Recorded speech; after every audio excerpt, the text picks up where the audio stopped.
ब्रेकनंतर आपलं सगळ्यांचं पुन्हा एकदा स्वागत। उद्या 8 महापालिकांमध्ये महापौर आणि उपमहापौर पदाची निवड होणार आहे।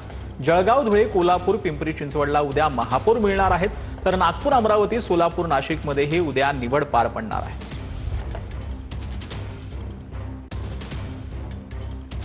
तर जळगाव महापालिकेमध्ये महापौर उपमहापौर कोण असू शकतात, तर दीपमाळा काळे या महापौर असू शकतात, तर मनोज चौधरी हे शिवसेनेचे उपमहापौर असतील।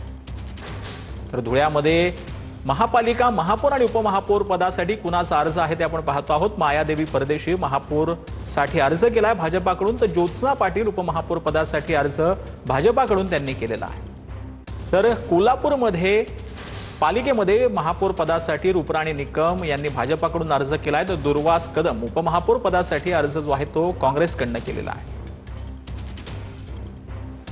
तर पिंपरी चिंचवड पालिकेमध्ये उपमहापौर पदासाठी कुणाचा अर्ज आहे ते आपण पाहतो आहोत।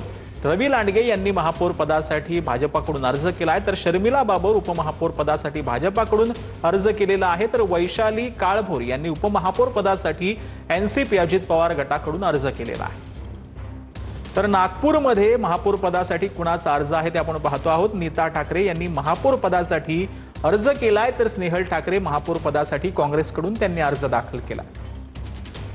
तर नागपूरमध्ये उपमहापौर पदासाठी लीला हातीभेट यांनी उपमहापौर पदासाठी भाजपाकडून अर्ज केलाय, तर विवेक निकोसे यांनी उपमहापौर पदासाठी काँग्रेसकडून अर्ज केलेला आहे। तर अमरावतीमध्ये महापौर पदासाठी कुणाचा अर्ज आहे ते आपण पाहतो आहोत।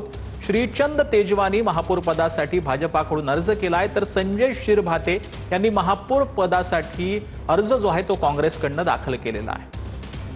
तर सोलापूर महापालिकेत महापौर आणि उपमहापौर पदासाठी कुणाचा अर्ज आहे ते आपण पाहतो आहोत। विनायक कोंडियाल महापौर पदासाठी हा भाजपाकडून त्यांनी अर्ज केला, तर प्रियदर्शन साठे यांनी महापौर पदासाठी अर्ज शिंदेच्या शिवसेनेकडून केलेला आहे। तर ज्ञानेश्वरी देवकर यांनी उपमहापौर पदासाठी अर्ज केलाय, तो भाजपाकडून केलेला आहे।